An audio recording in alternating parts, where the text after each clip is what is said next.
Olá, bom dia. Estamos iniciando agora a videoconferência de resultados do quarto trimestre do ano de 2023 da Engie Brasil Energia. Sou Rafael Bosio, gerente de relações com investidores da companhia, e gostaria de fazer alguns avisos antes de iniciarmos a videoconferência. Nesse momento, as pessoas conectadas estão no modo ouvinte. Mais tarde, quando abrirmos a sessão de perguntas e respostas, os participantes poderão enviar seus questionamentos pela ferramenta de Q&A do Zoom. Cabe lembrar que essa videoconferência está sendo gravada. Disponibilizamos em nosso website www.engie.com.br/investidores os arquivos da apresentação do release de resultado, além da DFP e demais documentos arquivados ontem na CVM, onde são divulgados em detalhes as análises de demonstrações financeiras, dos resultados operacionais, indicadores ESG, avanços na implantação de novos projetos, entre outros fatores relevantes do período. Antes de prosseguir, esclarecemos que eventuais declarações que possam ser feitas durante esta videoconferência, relativas às perspectivas dos negócios da companhia, devem ser tratadas como previsões, dependentes da conjuntura econômica do país, do desempenho da regulamentação do setor elétrico, além de outras variáveis, e, portanto, estão sujeitas a mudanças. Lembramos que os jornalistas que desejarem fazer perguntas podem fazê-las por e-mail, enviando-as à assessoria de imprensa da companhia. Para apresentar o desempenho da Engie Brasil Energia no quarto trimestre e ano de 2023, estão conosco hoje os senhores Eduardo Takamori, diretor financeiro e de relações com investidores, e Eduardo Sattamini, diretor-presidente da companhia. Agora eu passo a palavra a Sattamini Takamori para iniciar a apresentação. Sata, acho que você começa, né? Isso aí, obrigado, Rafael. Obrigado, Rafael. Bom dia a todos. É um prazer estar com vocês aqui mais uma vez. E, mais uma vez, apresentando bons resultados no ano de 2023, um ano extremamente importante para nós, o ano onde a gente efetivamente executou a transição energética dentro da companhia, descarbonizou nossos ativos, e, óbvio, esses impactos também vão fazer parte da nossa apresentação. O próximo slide, por favor, slide número 5. Nós vamos no slide número 5, quando a gente vem para os destaques da companhia, primeiros destaques financeiros. Então, por que a gente fala que a transição energética foi completa e ela já vem com a substituição da nossa participação dos ativos de alto índice de carbono por novos ativos? Vocês veem que nós crescemos esse ano muito próximo da inflação, tendo perdido um elemento muito importante da contribuição do EBITDA, que foi a usina de Pampa. A usina de Pampa, vocês vão ver mais adiante, quando o Takamori falar de finanças, ela contribuiu com mais de 350 milhões de reais para o EBITDA, se a gente comparar 22 com 23, e quando a gente olha o segmento de geração e trading, ele só perdeu 122, ou seja, a gente já compensou uma parte dessa perda de EBITDA via novos ativos de geração e atividade de trade. Mas também fizemos a transição por uma empresa mais diversificada nos seus negócios, e a gente teve aí a contribuição do resultado da transmissão e também da equivalência patrimonial da TAG, ajudando ao nosso resultado ter tido um crescimento entre 22 e 23 de 4,7%. E no aspecto do lucro líquido, no aspecto financeiro e que interessa muito aos nossos acionistas, nós tivemos um crescimento do resultado do líquido muito grande, quase 24%, muito em função da queda da inflação e, com isso, a melhoria do resultado financeiro da companhia, mostrando que ela é uma empresa robusta, que tem o seu endividamento controlado e que se beneficia dos movimentos inflacionários. Então, isso é importante para a gente perceber. Vamos então, para o próximo slide, onde a gente vai falar sobre os outros destaques da companhia. A companhia tornou-se, com a venda dos ativos a carvão, a maior geradora de energia elétrica 100% renovável do país. Isso é marcante para nós, esse ano de 2023. Nós assinamos o contrato de compra de 5 conjuntos fotovoltaicos com capacidade de 545 megawatts AC no valor de 3,2 bilhões. Isso é o projeto que a gente chama de projeto Cruzeiro, com GIP. Estamos finalizando as questões contratuais para que a gente possa fazer o closing financeiro. Nós arrematamos o leilão de transmissão lote 5, levando adiante a nossa estratégia de diversificação e penetração e crescimento da área de transmissão dentro da companhia, e nós concluímos a emissão das debêntures no valor de 2,5 bilhões, para que a gente pudesse embolsar os gastos de implantação feitos nos projetos que a gente está desenvolvendo. Próximo slide. Nós também fizemos a venda da alienação de 15% da participação societária que nós tínhamos na TAG, mantivemos ainda 17,5%. Como grupo, temos hoje um co-controle de TAG junto com o CDPQ, isso já era um projeto original e veio no momento em que a gente precisa dos recursos para que a gente possa investir em ativos greenfield e continuemos a nossa estratégia de diversificação e crescimento em transmissão, né?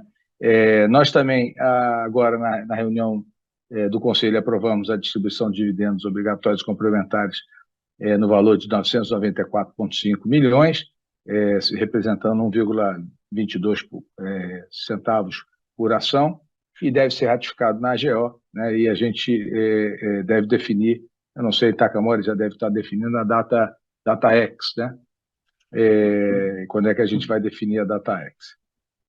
Assim, os nossos proventos eles estão chegando a 55% de payout, o mínimo discutido com o mercado desde o follow-on em 2005, que é a prática que a gente tem da redução para que a gente possa, em momentos de grande investimento, ter recursos para fazer frente às necessidades da companhia, né? Vamos para a próxima página, que é o destaque do ESG, né? Então, a gente passou a integrar pela primeira vez o SP Global Sustainability Yearbook 2024. Apenas 12% das empresas que aplicam para esse yearbook, elas são consideradas. Assim, um feito muito importante e um reconhecimento para nossas práticas de ESG muito relevante. Outro aspecto muito importante, nós avançamos do rating B para a classificação A- no CDPQ Climate Change 2023, importantíssimo também para a nossa manutenção dentro do Índice de Sustentabilidade da B3, do ISE, né? Que foi, mais uma vez, com a nossa inclusão, né? Nós atingimos o 5º lugar e a melhor colocação do setor elétrico no ISE, e índice que nós estamos desde a sua criação, também ali por volta do ano de 2005. Passamos para os destaques de ESG na questão dos indicadores. Eu acho que a gente não vai passar um a um. As mensagens importantes que a gente tem aqui são os controles de emissão, né? A questão de saúde e segurança dos nossos colaboradores e terceirizados, a participação das mulheres da nossa força de trabalho. Temos também crescido com os investimentos em inovação, buscando inovação para melhoria de produtividade e de performance dos nossos ativos. Temos um olhar muito próximo às comunidades onde a gente está inserido. Com isso, a gente busca o investimento social total dos nossos recursos incentivados, e isso a gente tem feito e conseguido. Ele caiu em termos monetários durante o ano de 2023 por questões fiscais, mas é a nossa visão de utilizar a totalidade dos recursos disponíveis com as comunidades próximas aos nossos projetos, às nossas usinas. E nós temos um índice de engajamento com as comunidades bastante elevado, com a atenção e tratamento das necessidades locais. Eu vou passar agora para o Rafael, para ele falar um pouquinho da estratégia de comercialização, né, e da expansão, e depois eu vou estar aqui com vocês. O Taka vai falar sobre finanças, e eu vou estar aqui com vocês para responder as perguntas que forem necessárias e estratégicas. Vamos lá, Rafa. Obrigado, Satamini.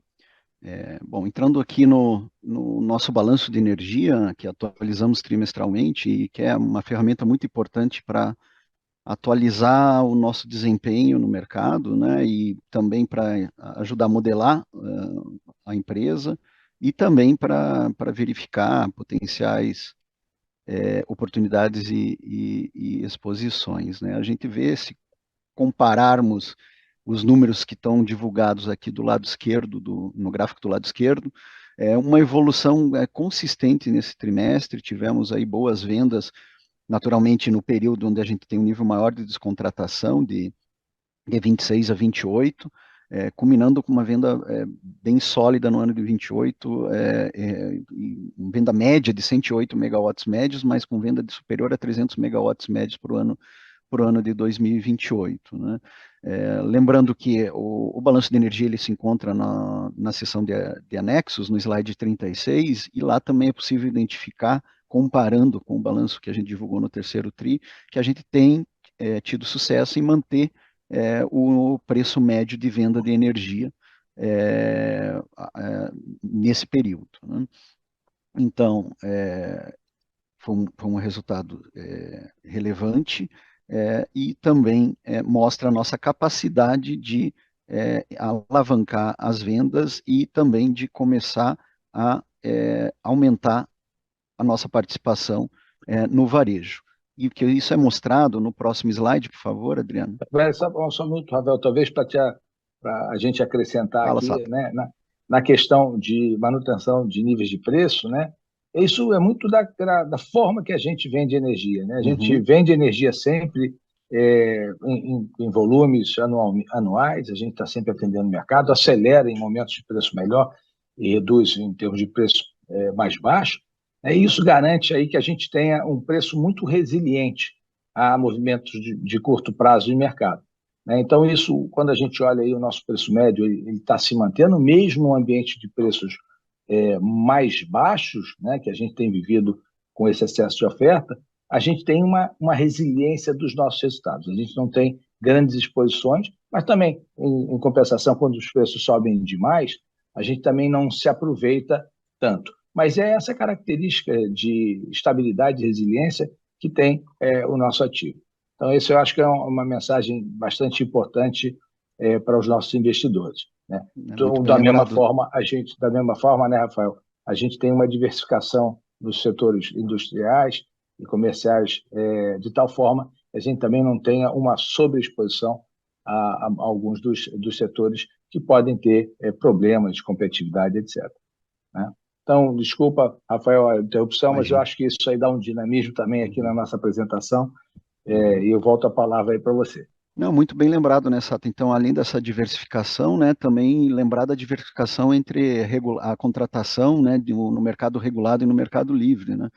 A gente tem o Takamori mostra mais à frente, né, uma boa parte da nossa receita contratada no regulado que, de novo, confere estabilidade no resultado para longo prazo, né? No slide seguinte, a gente apresenta a evolução do número de consumidores e como você disse, né, Satamini, depende do momento, em termos de volumes, a gente tem maior apetite ou menor apetite na contratação. Naturalmente, a gente ficou um período com visibilidade um pouco ofuscada de longo prazo de preço de energia, com preços baixos, então diminuindo o apetite de venda. Mas apesar disso, o número de clientes, né, aqui aparece a abertura do consumidor, né, para o consumidor de alta tensão começa a aparecer, a gente vê um crescimento importante no número de clientes, que saltou em média 26,7% nesses últimos 3 anos, né? Acho que agora a gente pode partir para a sessão de expansão, onde a gente atualiza vocês, né, sobre os projetos que estão em implantação. Boas notícias vindo do Conjunto Eólico Santo Agostinho. 68 dos 70 aerogeradores já estão em operação comercial ou em teste, então praticamente a gente pode dizer que o projeto está indo para finalização, quase totalmente comissionado. conforme, planejávamos, lembrando que esse é um projeto que está totalmente contratado aí no Mercado Livre, agregando mais 430 megas de capacidade instalada renovável aí para o nosso parque. Temos outros 2 projetos em geração, o próximo é o Conjunto Eólico Serra do Assuruá, que está em nível também, agora entrou um nível acelerado de implantação, avanço físico global de 31%, iniciando aí a montagem com a montagem das torres, da linha de transmissão, e avançando para dar início à operação no segundo semestre desse ano, tendo a operação completa, o COD completo, aí no ano de 2025. Um projeto bastante grande, mais de 840 megas de capacidade instalada, na região Nordeste, que também vem contribuir, como o Sattamini disse, parte do nosso trabalho de substituir aquela capacidade não renovável que a gente se desfez aí nos últimos anos. Então, mais que superando o que a gente vendeu. Terceiro projeto, aí eu falo da fotovoltaica Sussol, outro projeto de tamanho relevante, significativo, quase 900 megawatts pico de capacidade instalada, um dos maiores projetos em implantação no grupo. Está com um estágio anterior ainda ao projeto Serra do Assuruá.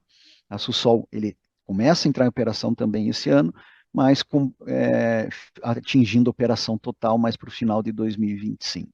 Então, estando 100% operacional em 2026, o que garante a ele também, assim como a Suruá, o desconto do fio. Próximo slide, por favor. E agora nós vamos entrando aqui na diversificação do nosso portfólio, um projeto pequeno, Gavião Real, transmissora de energia, que é um projeto contíguo, é uma extensão do projeto Novo Estado, nosso projeto que já está totalmente operacional aí desde fevereiro do ano passado. E conforme planejado, conforme o nosso cronograma físico-financeiro, deve entrar em operação aí nesse primeiro trimestre de 2024.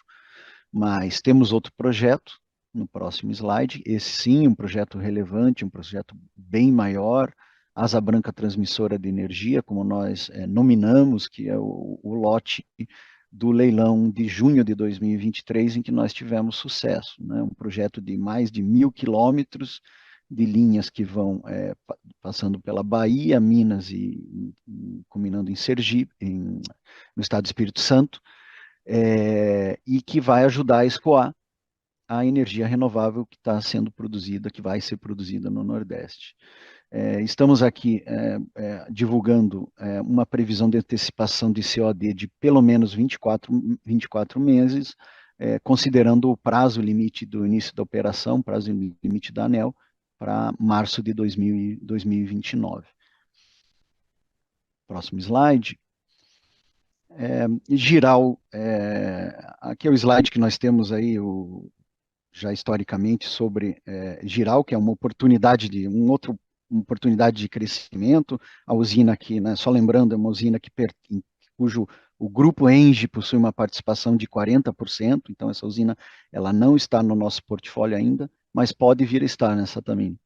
É isso aí, a gente já apresenta desde que o nosso controlador começou a construir, todos sabem que a gente teve vários problemas de atraso, de sobrecusto em função de eventos que nós tivemos no site, mas a gente hoje tem o projeto equilibrado, a gente, vocês veem aqui, ele teve um fator de disponibilidade 100% em 2023, ele financeiramente está equilibrado, gerando caixa, teve a revisão da TUST, depois dos 10 anos de início de operação, para níveis razoáveis, sustentáveis pelo projeto. Então, é possível que no futuro próximo a gente tenha o início das conversas com o controlador, em que pese nada aconteceu até agora. A gente tem aí um pipeline grande de projetos, estamos concentrados dele, mas em algum momento a gente vai se deparar com essa decisão do controlador de trazer a participação geral para dentro da RBE, através, obviamente, comitê de partes acionadas, com toda a governança que a gente criou, exatamente para ter uma decisão isenta da aquisição e da precificação desse ativo, né? Então, a gente espera que alguma coisa aconteça aí, ou em 24 ou em 25, mas nós vamos dar ampla informação para o mercado, né, e será sempre feito na melhor governança possível. Vamos lá, Rafa. Perfeito. Próximo slide, Adriano. Aqui só lembrando, né, que além dos projetos em implantação, ou seja, usinas que estão sendo construídas, nós temos um portfólio de projetos em desenvolvimento, ou seja, projetos que estão aguardando uma oportunidade comercial, né, uma oportunidade para serem viabilizados, e que é muito importante você ter essas opções, porque o mercado ele pode reagir muito rapidamente.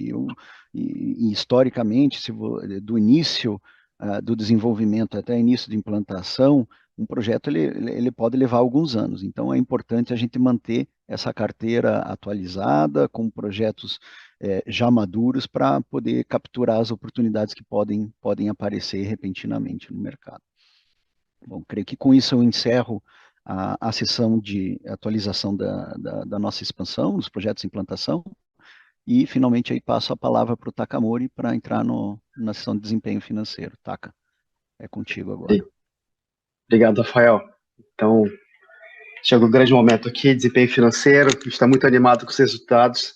Antes disso, só faço aquele recap da performance financeira, mesmo com essa mutação que o Sattamini mencionou da descarbonização do nosso portfólio, que de fato contribuía muito para evitar.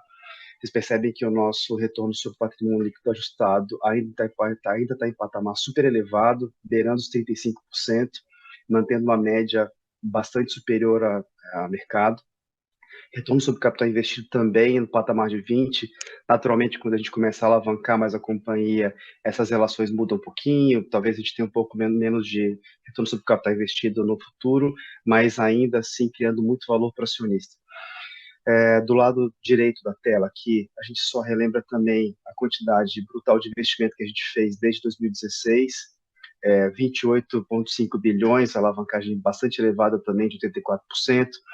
A nossa empresa era muito desalavancada, a gente se beneficiou disso, a gente usou esse nosso balanço para conseguir alavancar e distribuir 100% de dividendos até o momento que a gente conseguiu. Isso fez com que a gente tenha evoluído tanto na parte de descarbonização. Em 2016 a gente era basicamente geração, tanto de geração renovável quanto geração termoelétrica. A gente conseguiu fazer a etapa importante de descarbonização e também de diversificação de portfólio, tanto do ponto de vista de inclusão de novos projetos de transmissão, que representam, ao longo desse tempo, cerca de 8% a 10% do EBITDA ajustado. Isso varia um pouco, naturalmente, com o momento de construção, que tem margem de construção associada, e também com a participação em TAG, que a gente fez o investimento já há pouco mais de 5 anos.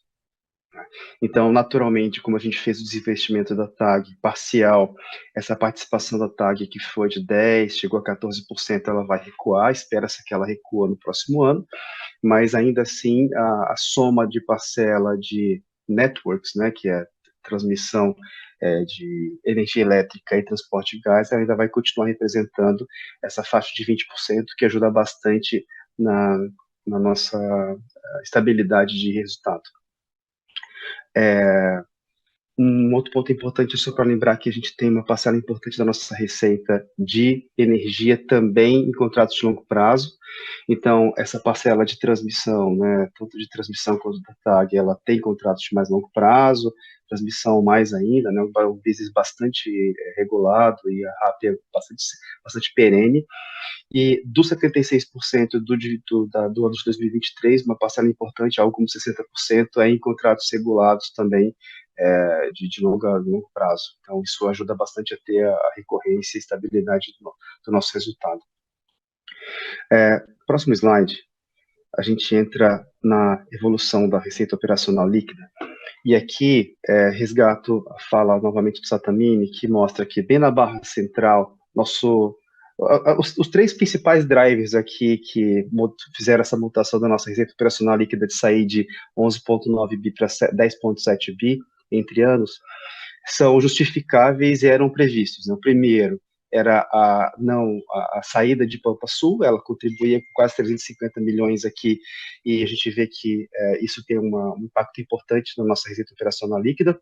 Naturalmente, nos outros slides, vocês vão ver também que ela tem impacto de redução de custo, em pessoal, em custo de aquisição de combustível, mas no top line aqui, de fato, ela tem impacto importante. Outro elemento, a gente teve uma redução tanto de compras quanto de vendas de trading, e aqui nesse caso a gente teve uma redução de receita nas operações realizadas de trading em 250 milhões, ano contra ano, mas isso também é meio que netado com uma menor compra. Vocês vão ver que no EBITDA o resultado de trading é bastante perene, né, controlado. E o último aqui de transmissão, que é a barra, o efeito mais relevante ano contra ano, de 570 milhões aproximadamente, é basicamente pela queda da receita de construção.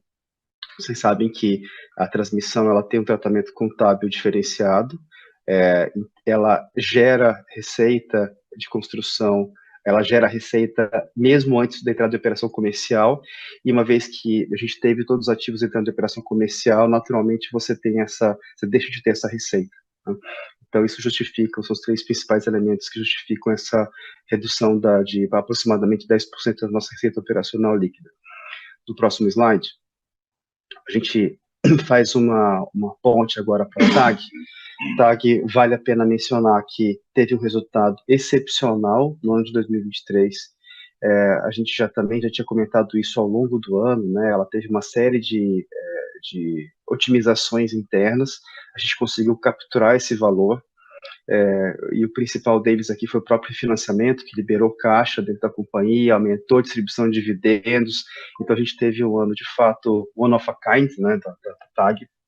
A gente agora espera que a TAG ela volte para uma determinada normalidade nos próximos anos. Então a gente vai ver aqui que essa contribuição para o EBITDA da TAG foi de quase R$1 bilhão, 993 milhões, ainda na nossa participação anterior de 32,5%. Vocês também viram que, bem na virada do ano, a gente assinou um contrato de venda, de reciclagem de capital com o nosso sócio. Essa nossa posição saiu de 32,5% para 17,5%. Então, até o final do ano, a gente tinha essa participação e essa contribuição de aproximadamente 1/3 do lucro líquido da TAG. E a partir desse próximo trimestre, vocês já vão ver um número já equalizado para 17,5%. E também num negócio já com nível mais estável de contribuição. Então, mas vale ressaltar que a contribuição de TAG foi muito importante para o nosso resultado nesse ano. No próximo slide, a gente passa para a evolução do EBITDA, e aqui é um gráfico com muitas colunas, mas bastante fácil de compreender. As barras externas são de EBITDA cru, então a gente teve uma evolução muito importante, de 6,8 bi para 7,3 bi. Tirando os efeitos não recorrentes, a gente tem um ajuste ali de 151 milhões do que deixou de acontecer em 22, né, que não é recorrente, e um evento muito pequeno agora em 2023. Então, quando você entra no EBITDA ajustado, a gente teve um aumento de 4,7%, acima da inflação. E se a gente faz agora as exclusões de IFRS, e daí vale um disclaimer aqui, a gente fez a partir desse ano aqui, a gente, para também atender vocês que analisam nossas informações financeiras, a gente tomou a decisão de colocar para dentro desse ajuste aqui também os efeitos das cotistas, da geração cotista. Antigamente a gente fazia o ajuste só pelos efeitos contábeis da transmissão e ainda ficavam elementos não cash para dentro do EBITDA ajustado. Então, dessa vez, a gente aproveitou também para colocar esse ajuste para ficar mais fácil de vocês verem um pouco mais o efeito operacional aqui, que vocês costumam observar. Então, se a gente tira todos esses ajustes de IFRS, a gente tem uma performance de crescimento de 6,4% ano contra ano, saindo de 6,6 bilhões para 7 bilhões, quase redondo, aqui 7,028. E aqui a gente tem os efeitos, vou passar por alguns deles aqui, os principais são a redução da compra para portfólio, Isso aqui é natural que aconteça, né, nesse ano de um pouco mais de preços mais deprimidos, a gente tem menos interesse tanto em comprar energia quanto vender energia de terceiros, porque isso cria menos valor do que anos anteriores. Aqui tem um efeito importante no ano, que foi a repactação do risco hidrológico. Aqui, vocês devem ter percebido que no segundo trimestre de 23, a gente havia reconhecido um valor mais elevado, de 239 milhões, era uma estimativa que a gente tinha sobre o reconhecimento do excludente da usina de Estreito, só que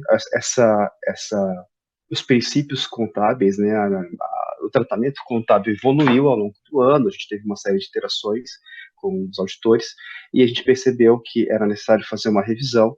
A gente então reconheceu uma reversão de 124 milhões no final do ano, sendo que o valor líquido agora do ano passa a ser 115 milhões.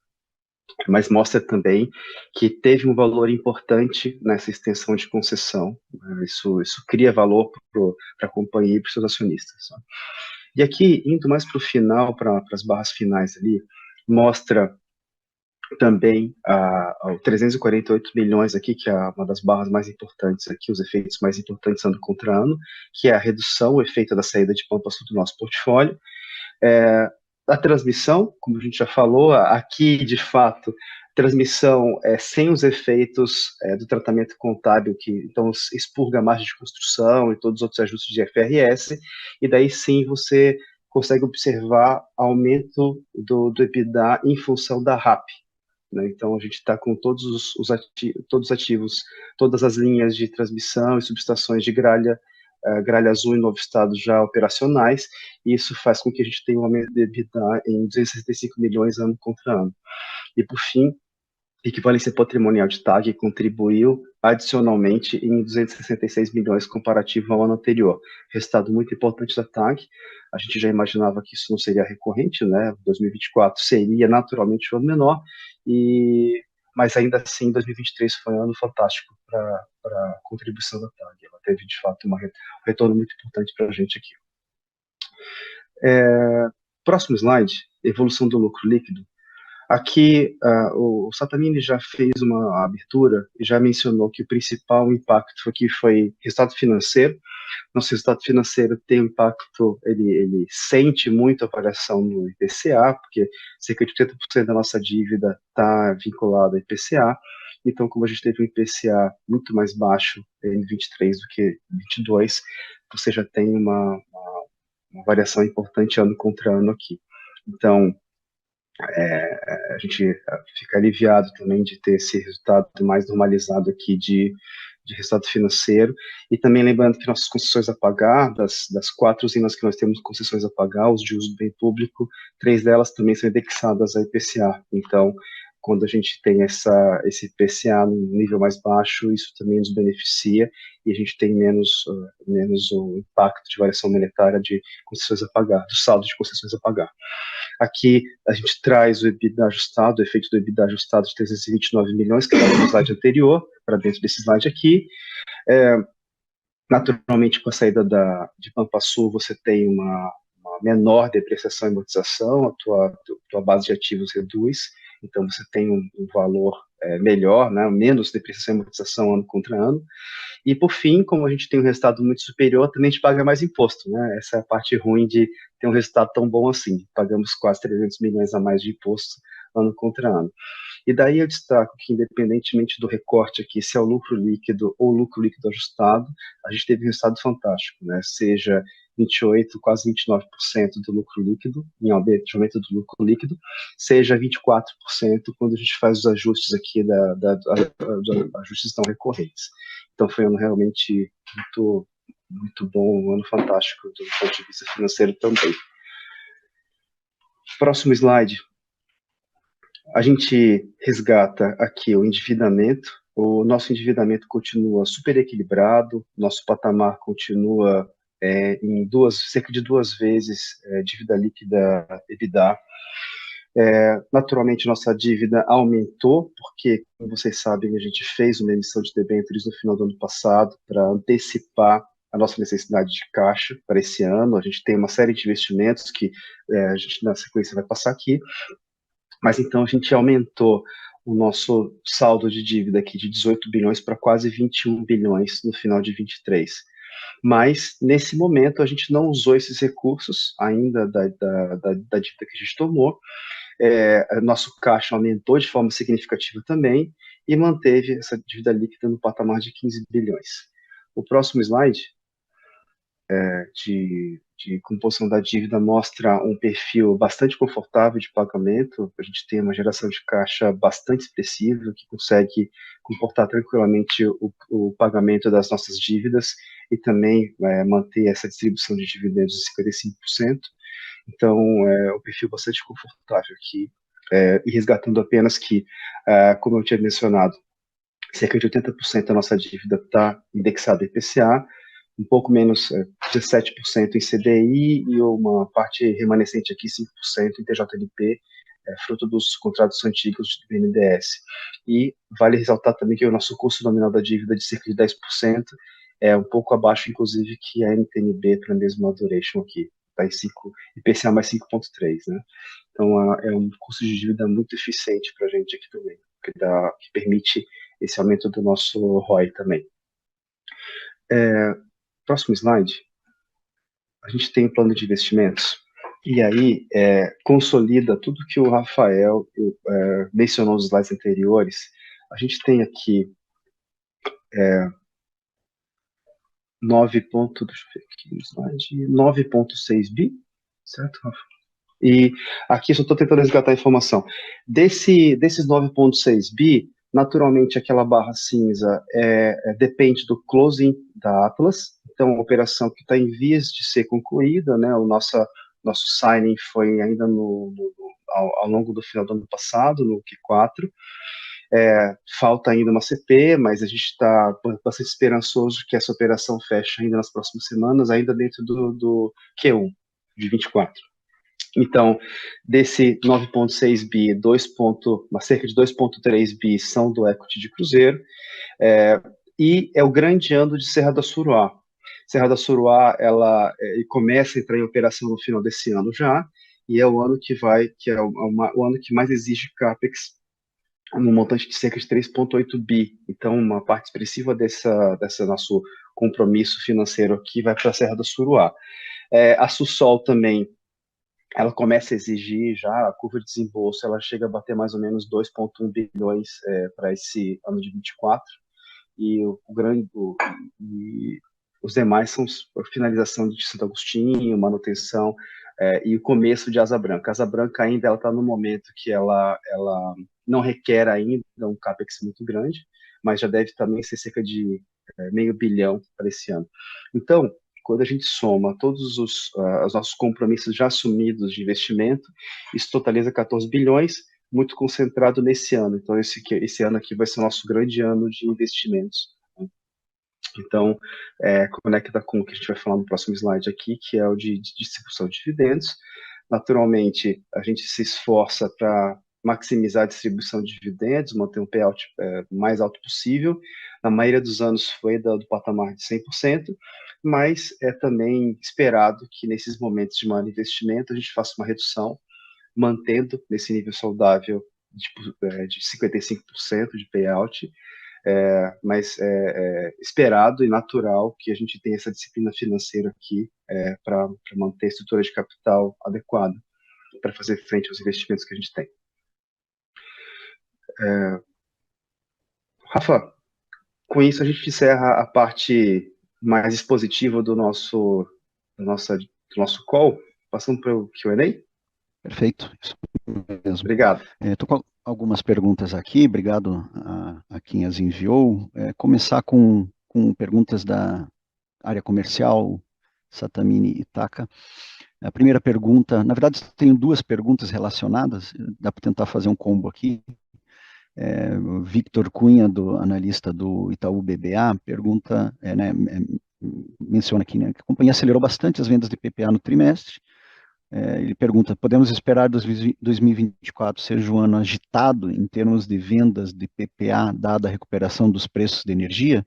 E qual é a visão da companhia em relação a esses preços para os próximos anos? Tá?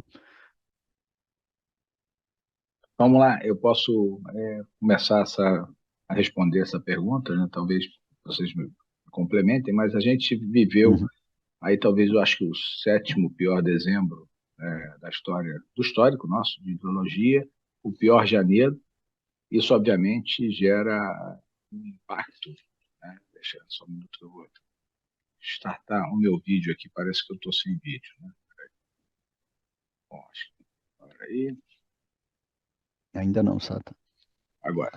Deu. Bom, com isso, a gente teve, obviamente, um impacto de preços, né? Aqueles agentes que estão em posições a descoberto foram procurar compras, a gente sabe que o mercado demora um certo tempo para reagir, e os preços subiram, né? Então, a gente tem aí um cenário de preços, né, impulsionados por essa questão hidrológica, também por uma questão de uma demanda mais forte do que é esperada. Então, isso sim deve ser uma tônica deste ano. A gente já está acabando o período úmido, sem o período úmido ser muito fraco, né? Na verdade, muito fraco o período úmido, e a gente vai começar, apesar de níveis regulatórios confortáveis, a gente já começa, então, o período seco. Então, fica a grande expectativa de como é que o período úmido, já no final do ano, vai se comportar e como é que isso pode refletir nos preços dos anos futuros. É uma característica do nosso sistema, né? Sistema com muita geração hidrelétrica, e isso vai estar aí, já está refletindo no preço. Então, acho que vai ser um ano sim animado, né? Com boas janelas de oportunidade de venda, mas, obviamente, o preço de longo prazo, que já foram afetados, né, por esses eventos, ele vai depender bastante aí do comportamento da ideologia e do consumo nos próximos anos. Quer Obrigado. completar, Taka? Então, vamos lá. Então, uma pergunta, né, do João Vitor Fagundes, analista do Bradesco BBI, relacionada, né, à comercialização. Ele questiona se esse volume de vendas, e a gente tem, como eu comentei, né, um volume mais expressivo ali em 2028, ele está associado à abertura do mercado livre para os clientes menores ou mais relacionado à rolagem de contratos com clientes existentes, Sata e Takamori? Assim, está mais relacionada com exatamente o momento de preços. Na hora que os preços melhoram, a gente aproveita as janelas de preço e contrata, né? Não, na verdade, não é essa abertura de mercado. A abertura de mercado vem com algum volume, mas muito pequeno. São muitos e muitos e muitos clientes bem pequenos. Eles fazem ainda pouca diferença no volume total, né? A gente entende que esse mercado vai aumentar, esse mercado vai se tornar mais relevante, mas a gente continua tendo os principais drivers de vendas em cima dos clientes corporativos de grande porte, né? Perfeito. Obrigado, Satamin. Mais uma pergunta do Vitor Cunha, do Itaú BBA, mudando um pouco de assunto agora, perguntando se a gente tem alguma novidade sobre o leilão de reserva de capacidade. Ele comenta, né, que a consulta pública, se há possibilidade da consulta pública ainda ser aberta no primeiro trimestre, e se a gente pretende participar desse leilão com Jaguara e Salto Santiago. Pretende participar, mas exatamente precisa conter essa possibilidade dentro do edital do leilão. Eu acho que ele, obviamente, não vai acontecer na data que era prevista, que era em abril, sei lá, desse ano. Eu acho que ele vai escorregar um pouco, né? E isso, de uma certa maneira, é bom para que a gente possa preparar e discutir amplamente a participação das hidrelétricas nesse certame, né? Perfeito. Obrigado, Satamini. Deixa eu ver a próxima pergunta. Rafael Rato, nosso investidor acionista, pessoa física, ele comenta que no fato relevante de venda da TAG, bem como no release de resultados, a gente cita que é uma sinergia e relação entre atuação em geração e transmissão. Então, ele pergunta se dessa maneira podem inferir que o foco da Engie Brasil Energia será na contínua expansão em geração de energia, bem como aumentar a participação e ser mais relevante no segmento de transmissão de energia, Satamini Takamori. Assim, eu acho que ele capturou bem a ideia, né? Nosso negócio principal é energia elétrica, né? Seja geração e transmissão, né? A gente viu a oportunidade do gás como uma oportunidade de também participar da transição energética através da substituição de combustíveis fósseis mais poluentes, né? Mas isso é com base no expertise do grupo de operação de gasodutos, né? Tanto é que a gente tem uma empresa do grupo que participa também da TAG e ficou com a participação maior do que a nossa agora, quando a gente teve a intenção de desinvestir. Então, sim, a tendência da Ende Brasil Energia é focar sempre no crescimento nesses setores ligados à energia elétrica. Perfeito. Satamini, eu tinha uma pergunta aqui do Lucas Xavier, nosso investidor, e ele pergunta justamente se a gente irá participar do leilão de transmissão, né? Então, claramente a resposta é sim, né? Isso aí. Estamos olhando alguns lotes, estudando profundamente para que a gente tenha base técnica muito forte, otimização de traçado, otimização de engenharia, para que a gente tenha um bid competitivo e rentável, né? Sempre. Competição não é abrir mão de retorno, né? Competição a gente tem que manter os retornos requeridos e adequados para o risco da atividade, né? Trabalhando muito na otimização e na performance dos nossos ativos, né? Perfeito, Sato. Você já endereçou, inclusive, a segunda parte da pergunta dele, que ele questionava se a gente se via competitivo. Obrigado. Próxima pergunta, o Takamori já mencionou, né, fez uma menção, mas acho que é bom a gente reafirmar aqui, é com relação a uma previsão de divulgação de DataX e data de pagamentos para os dividendos. Essa pergunta vem do Vinícius Santini, nosso acionista, Takamori. Aqui o primeiro passo é aguardar a deliberação da confirmação dos dividendos na AGO, que é 25 de abril. Então, na sequência disso, a gente deve fazer um comunicado oportuno, fazendo a definição dessa data. Então, mas acho que o principal é garantir o valor para depois fazer a comunicação e a confirmação da data. Mas deve vir logo depois de 25 de abril. Tá, obrigado, Takamori. Uma nova pergunta aqui que surgiu do Daniel Travitsky, do Safra. Na verdade, são duas perguntas em uma, né? Sobre a venda de participação na TAG, ele pergunta se pode esperar a venda restante no curto prazo e como a aquisição da participação de Geral entra no escopo dessa rotação de ativos. Olha, eu não vejo nenhum interesse nosso de se desfazer da participação. Pode acontecer, mas não vejo necessidade e interesse nesse momento. Com relação a Geral, Geral é um ativo que faz parte do nosso core, né? Ativo elétrico, 70% contratado, tem uma parte contratada que a gente pode criar valor através da nossa comercialização. Então, em algum momento, ele vai entrar no nosso escopo, né?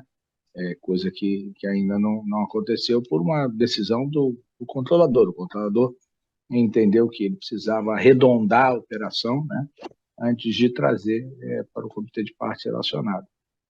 E no momento adequado, a gente vai olhar como é que esse ativo será trazido para dentro do nosso escopo, se ele vai ser trazido através de uma compra financiada pelo próprio controlador, se vai ser através de algum tipo de transação de ações. Eu não sei ainda, a gente ainda não começou a discutir isso, e muito provavelmente isso também será parte da equação discutida dentro do comitê de partes relacionadas. Então, o que a gente pode dizer é que tem a previsão de, em algum momento, isso acontecer, e que isso vai ser feito dentro da governança constituída por nós para garantir, né, a melhor governança possível e a igualdade de condições entre controlador e minoritário. Bem, obrigado, Satamini. Próxima pergunta vindo do Ilan da Ativo Investimentos, ele pergunta, Takamori, como vem a alavancagem atual de 2,1 vezes, né? Estuda a emissão de novas dívidas ou refinanciamento do passivo atual? Isso aqui é fechar. Milan, com certeza, 2 vezes é um nível bastante confortável, tem espaço para alavancar bem mais ainda, e essa é toda a nossa estratégia do ano, tá? Então, a não ser que tenha alguma evento transformacional aqui, que requeira outras estruturas de capital um pouco mais diferenciadas, nosso caso base aqui é continuar emitindo dívida até o final do ano para fazer frente à nossa necessidade de capital para os projetos que a gente já mencionou antes. Então, a gente deve seguir com dívida sim. Lembrando, né, a gente já fez parte do nosso dever de casa emitindo a debênture no final do ano passado, de 2,5 bi. Isso reduz nossas necessidades, o número de vezes que a gente vai ter que ir ao mercado ao longo desse ano. Mas também a gente vê com otimismo, né, esse mercado para tomar essas dívidas parece também interessante também. Vamos alavancar. Obrigado, Takamori. O Daniel do Safra pergunta com relação à comercialização, né, se a gente está vendo liquidez no mercado, dado o recente aumento de preços, né, liquidez para negócios. Liquidez está aumentando, sim. Isso é bom. Quando você tem preços muito deprimidos, o consumidor tende a se beneficiar disso no curto prazo.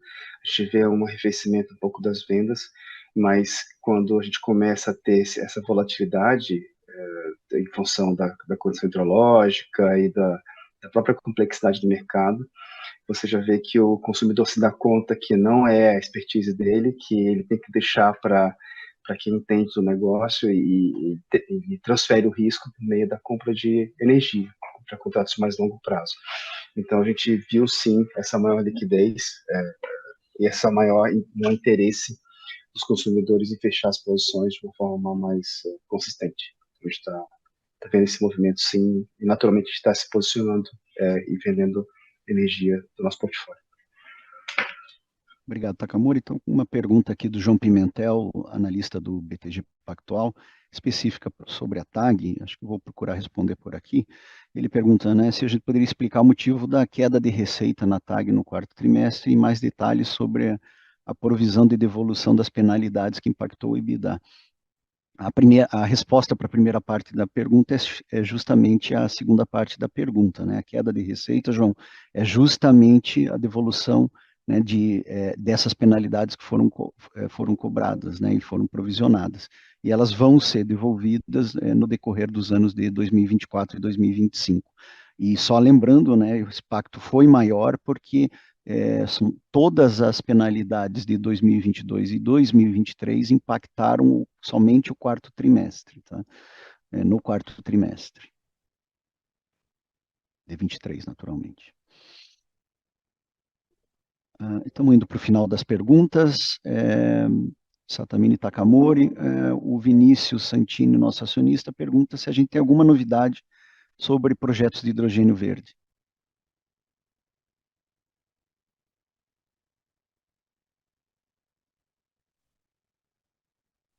Alô?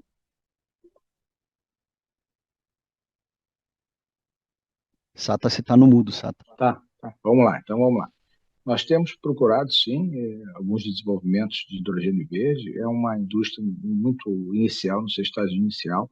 A gente ainda não tem uma regulamentação que venha estimular essa atividade. A gente tem buscado discutir isso no Congresso, nas associações, de como a gente pode fazer com que essa indústria saia do papel e inicie a sua operação. Ela é super positiva também para a geração, porque ela é uma grande consumidora de energia, ela é eletrointensiva, mas a gente ainda precisa de um arcabouço regulatório que venha a facilitar os negócios.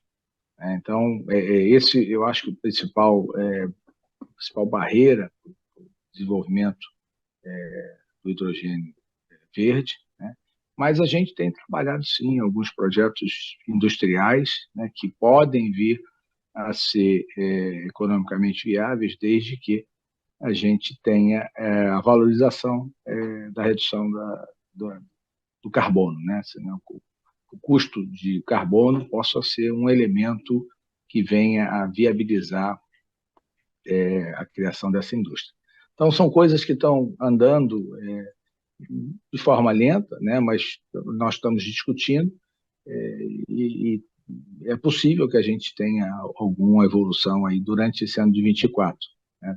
Estamos trabalhando para isso. Perfeito, obrigado, Sattamini. Próxima pergunta vem do Antônio Araújo, nosso acionista. Ele pergunta se temos interesse na parte da CEMIG na Taesa, caso a ISA não exerça a preferência. Não sei se a gente pode responder isso, Sata. Não está no nosso radar. Uhum. Não sei, não estamos olhando. Não posso comentar. Não tem posicionamento hoje, não posso comentar, porque não estamos participando do processo. Perfeito. Se há um processo. Perfeito. Uma última pergunta, Matheus Caetano, nosso acionista, em relação às perspectivas para o setor, como a companhia vê a viabilidade dos leilões de energia nova, quando comparado com a atual relação oferta e demanda no sistema nacional como um todo?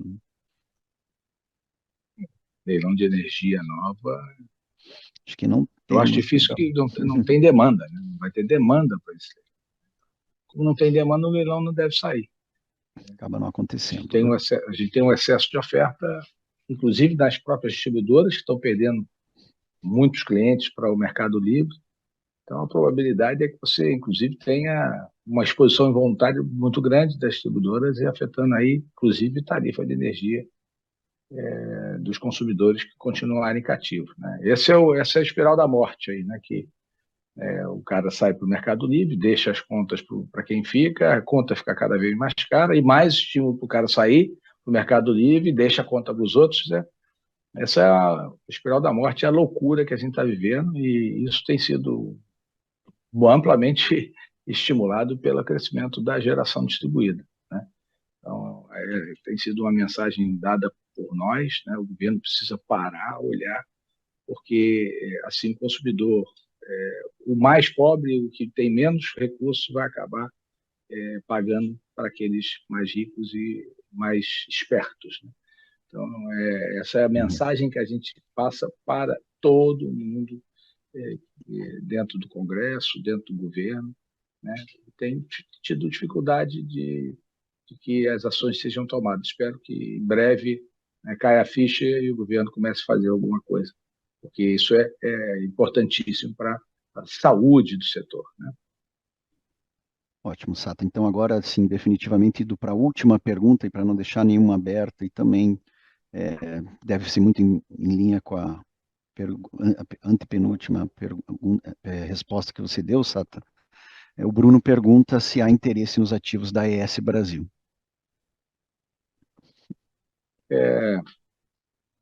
Interesse em ativos de geração a gente sempre tem, né? A gente olha, a gente participa do processo e em algum momento a gente pode ser que isso se concretize, né? Então, não estou dizendo que a gente vai entrar, não vai entrar, vai fazer ou não fazer, mas é ativo de geração, é ativo de transmissão, tem bom retorno, faz sentido, agrega para o nosso portfólio, a gente olha. A ES é um ativo interessante, né? Não tenha dúvida. Né? São boas usinas no Sudeste brasileiro, bem posicionadas. Eu acho que pode ser que dentro desse processo a gente tenha algum interesse. Perfeito, Sattamini Takamori, não temos mais perguntas. Com isso, eu devolvo a palavra para as considerações finais. Vamos lá, pessoal. Mais uma vez, muito obrigado. Grandes expectativas aí para 2024, para que a gente evolua no ambiente regulatório, no ambiente de negócio do setor elétrico. Como vocês sabem, a gente navega muito bem em todo tipo de mar, seja mar revolto, ou seja mar tranquilo. Nós temos uma tripulação da melhor qualidade e a gente conta com o apoio dos nossos investidores, e essa interação com vocês é muito positiva para nós. Mais uma vez, muito obrigado e bom dia para vocês.